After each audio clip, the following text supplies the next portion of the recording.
এই যে দেখেন আমাদের পায়েসগুলি কমপ্লিট হয়ে গিয়েছে, কত সুন্দর একটি কালার চলে আসছে। দেখেন পায়েস, এই যে দেখেন পায়েস রান্না করা হবে।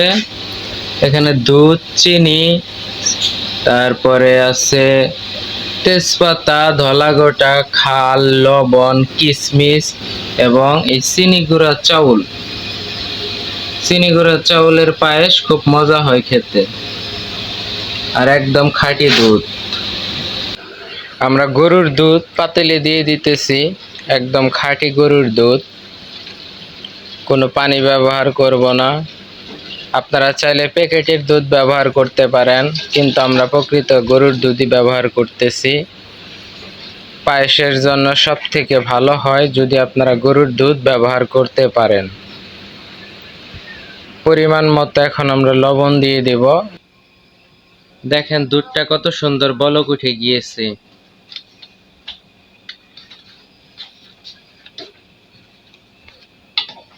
একদম গরুর খাঁটি দুধ।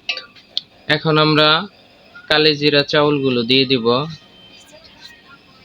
চাউলগুলো দেখেন ভিজে রাখা হয়েছিল। এই যে ভেজানো চাউলগুলো আমরা দিয়ে দিতেছি।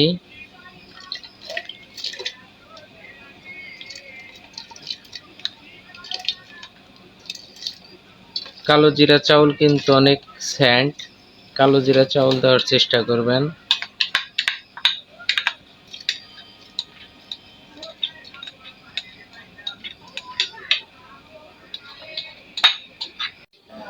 দেখেন আমরা চাউল দিয়ে দিয়েছিলাম, চাউলগুলো মোটামুটি ফুটে এসেছে।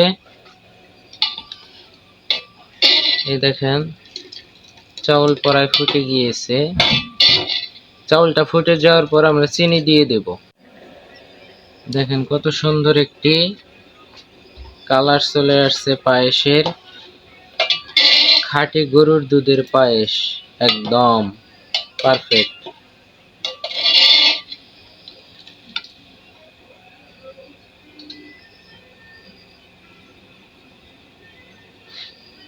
পায়েসের চাউলগুলি ফুটে গিয়েছে, এখন আমরা চিনি দিয়ে দিব।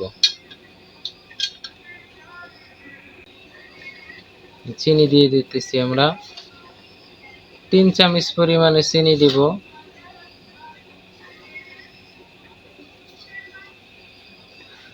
আমরা চিনি দিয়ে দিলাম। আমরা আর একটু মিষ্টি দিয়ে দিতেছি।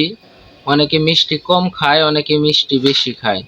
যে যেরকম খাবেন ওই পরিমাণে মিষ্টি দিয়ে দিবেন পরিমাণ মতো। আমরা আর 3 চামচ চিনি দিয়ে দিলাম। দেখেন চিনি দেওয়ার পরে বলক উঠে গিয়েছে। এই 7 থেকে 10 মিনিটের মধ্যে আমাদের পায়েসটা কমপ্লিট। খুব সুন্দর একটি পায়েসের বাসনা বের হয়েছে, খেতে অনেক সুস্বাদু হবে। আপনারা যে কোনো টাইমে এরকম ভাবে পায়েস রান্না করে বাসায় খেতে পারেন অল্প পরিমাণে। আমরা গরুর খাঁটি দুধ দিয়ে রান্না করেছি, আপনারা প্যাকেট দুধ দিয়েও রান্না করতে পারবেন। দেখেন আমাদের পায়েসটা হয়ে গিয়েছে, এখন আমরা নামিয়ে ফেলবো এবং একটি বলের মধ্যে বেড়ে রাখবো। এই যে দেখেন আমাদের পায়েসগুলি কমপ্লিট হয়ে গিয়েছে, কত সুন্দর একটি কালার চলে আসছে। দেখেন পায়েস, এই যে এখন পায়েসগুলি খাবো আমরা।